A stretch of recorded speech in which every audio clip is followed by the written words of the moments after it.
Hey everybody, welcome back. Thanks for joining me for this video. I wanted to get out, this one being mainly about Cape Henlopen State Park in the state of Delaware. Technically I believe it's in Lewis, Delaware, L-E-W-E-S, Lewis, and Sussex County. The state park itself is 5,450 acres and is located right on the Delaware Bay. And well, actually on the way, some of the other footage on our way to Cape Henlopen, we stopped for an overnight at another state park in Delaware called Lum's Pond State Park, located in Bear, Delaware. Bear like the animal. And noted as surrounding Delaware's largest freshwater pond. We went back to the area of the pond and they had a lot of turtles. I'm assuming campers and visitors are feeding the turtles on a regular basis because they were very friendly coming up to the pier, and I assume looking to be fed. And but no, nice little campground. Reminded me of some of the Ohio state campgrounds. It was quiet. They had some trails. Bike riding was nice, even if you just stayed on the pavement in the loop of the campground. They had, of course, on-site laundry like most campgrounds do, and shower houses right there in the center. Large playground, and how the campground's set up at Lum's Pond, it's a big open loop almost. There's a couple that fray off, but there's a huge green space in the middle, which is great for the kids and any kind of activities you'd want to, throw the baseball or football or something like that. Wide open spot. But yeah, nice little state campground. I'd stop there again if we were ever in the area at Lum's Pond. After we left Lum's Pond, we had a quick overnight by design at a Harvest Host spot in Bridgeville, Delaware. And Harvest Host is, for any of those who haven't seen some of my other videos, is more or less a membership that we purchase for about $150 a year for unlimited use, and you get to stay at different facilities overnight, essentially for free after the membership's paid for. But they, for example, we stopped at a farmer's market this time called T.S. Smith Orchard Point Market in Bridgeville, Delaware. And they had a nice spot for us to camp. They had some livestock, which was cool. My son thought was funny. They had turkeys running around, chickens, goats, and a lot of different food options. So it wasn't just fresh produce. They actually had a grill cook in the back, and they had some desserts, of course. And we were able to get some stuff there for dinner that night, and then grab some breakfast there in the morning. But the Harvest Host whole thing is you stay there for free, but you're supposed to use the business, be a customer, if you will, purchase something there, so it makes it worthwhile for everybody. But we had stayed there by design to set up kind of a short drive into Cape Henlopen, so it wasn't long at all from there. And Cape Henlopen State Park is pretty sought after, from what I understand. We were lucky to get in for about 4 days. We had to book one site for 1 day, and then we were able to stay at the next site on the next road over for 3 more days, so a total of 4. But speaking with some of the other the place is packed, booked. They don't very have any vacancies, at least not this time of year, and for good reason. A great looking campground, partially wooded where we were camping on both sites. Not so wooded you couldn't get satellite or get Starlink out. We just have, how I have the Starlink Mini set up is I can mount it a few different ways. I can mount it to our ladder on the back of the camper on the Mini Lite, or we can mount it to the roof of the truck while we're traveling. You might see the suction cup mount here in the back, and we usually do that because some of these places we don't have much cell phone service, so when we're traveling we can use that. And then I have a little tripod I purchased aftermarket, and it comes with a stand if you don't know, so you could probably get away with that. The tripod just gets it out of the grass a little bit more. So on these partially wooded sites, I'm able to move it forward and still position it where they want me to, where the app wants me to. So we were able to get pretty good signal, although partially wooded. And right from the beginning, we kind of decided to hit the bike path. We knew ultimately that the bike paths to the beach and everything is a big popular selling point here. Bikes everywhere. Everyone has bicycles, of course. And there's a 3-mile loop off the golf course, or I'm sorry, the golf course. No golf course here is probably nearby. I bet you slice into the woods $100. But 3-mile loop off the campground, and about a mile and a half into the loop, depending on either way you go, is the beach. So right away we jumped on it, hit the beach, and my son loves the beach, of course, and very popular, very clean sand. The water was very clean. The waves were pretty fun for the kids. But went there from day one, and I got some more footage here in a minute. We went back multiple days, of course.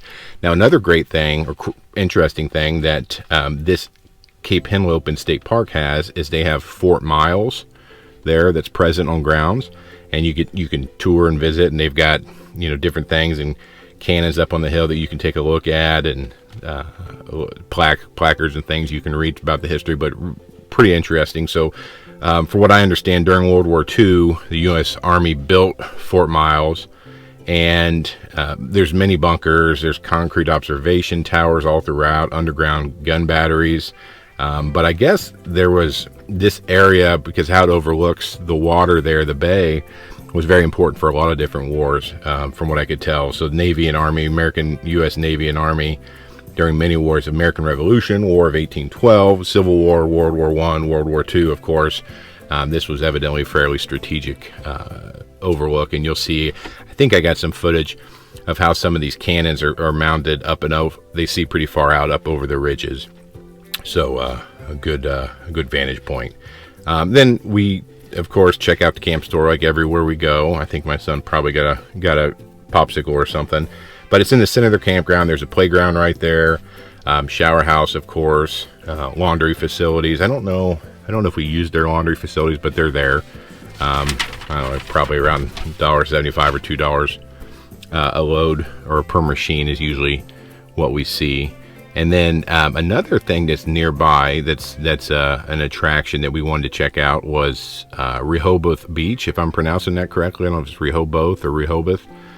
And that, I think mileage-wise, it was only a handful of miles, but where you're at in these parks, you're kind of down these peninsula island jumping, and there's usually like one road in, one road out, so it took about 30 minutes to get over there. But they have a boardwalk there, pretty famous boardwalk, I would say. Pretty touristy, but lots of different places to eat.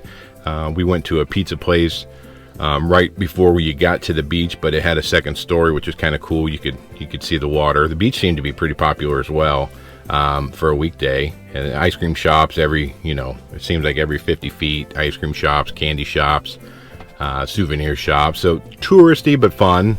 We knew what we were going to get into before we got there. But like I said, for a weekday, I'm not sure how busy Saturdays get, because it was pretty busy. They also have there on the boardwalk, or just off of it, they have a little carnival area, or they call Funland, for the kids. I would describe them as carnival rides. They had some arcades nearby too, but carnival rides in Funland. My son had a good time there, and we did that for a little bit. And this is all within a short distance from Cape Henlopen, was part of the reason we wanted to stay there. Now, another thing, right next door to Cape Henlopen, there's a Cape May Lewis ferry. Now, I didn't take the ferry, but the ferry, they had a few things to offer there, but they had a restaurant on site as well. And the ferry takes vehicles, of course, pedestrians, bicycles, and it runs across the Delaware Bay. And between Lewis, Delaware, where we were staying, over to Cape May, New Jersey. And I guess it's about an 85-minute ferry ride. And I don't think the prices are too unreasonable either, but it sounds like a lot of people travel for business and so forth. And it was a couple mornings I had driven by, running out from the state park, and it seemed to be pretty busy. People lined up with vehicles, campers, and everything crossing the bay. But not something we got to partake in, but it was nice that it was there. Something to see. And of course, like most state parks, they have a nature center. This one was called the Seaside Nature Center. Pretty awesome. It was this park felt bigger because things were a little bit spread out in terms of biking, but part of the bike path on the way to the beach was the nature center. And they had, right when you walked in, they had horseshoe crabs, a couple of them in the tank that were pretty neat. And we got to check out. Decent size building, maybe not the biggest, definitely not the smallest that we've seen in a state park. And they had aquarium tanks, which was awesome. My son enjoyed that, and the different fish. I think I got some footage I'll pop up as we go. And then so the main beach, on the ocean side of the beach, seemed to be the most popular with the waves, but they also had a bayside that you could go to. So we checked it out. It had some, you could see some lighthouses, which was pretty cool. I drove the truck up there and then walked out to the beach. Water was a little grimy. I mean, it's going to happen on the bayside, and it might just depend on the day or the week or the time of the year, the month, or so forth. No waves, so it was very calm. There was a few families swimming.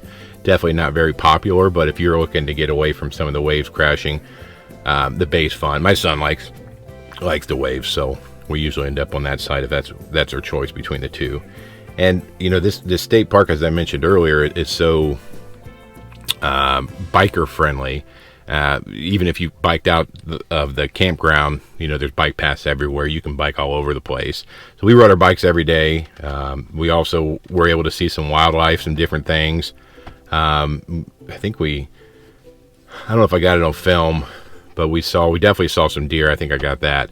And I think, you know, there's some other wild animals running around, and being in the state park, a lot of our experience has been so far, even in the different states, as these animals don't have a lot of fear of humans, so they kind of hang around a little bit and you can get a little bit closer, which is nice. Definitely saw some deer on the trails, but overall, you know, just we knew about this state park and had done a little bit of research, and then we were lucky to get in, from what I understand. So probably book out early or see if you can get lucky and catch a cancellation, but it's definitely worth going to. I had, with most state parks, we had electric and water, but not sewer. You know, you just dump on your way out, which wasn't a big deal. But great state park. I would definitely go there again. It ranks pretty high. One of the highest or best state parks I think we've been to so far, in combination of the beach and the bike access and just the overall comfortability and kind of the vibe of the park was great. So after this, I got another video coming out. We're going to head to Maryland next, and we end up staying in Frontierland for a stop on our way to the National Seashore. We get to go visit the, I think it's Assateague is how you pronounce it, National Seashore, and see the wild horses. So I've got a few videos I got to pump out here. Got some good footage I'm working on to get cut up and get something out. But if you're still with me, I appreciate it, and try to get the next one out soon. Thanks.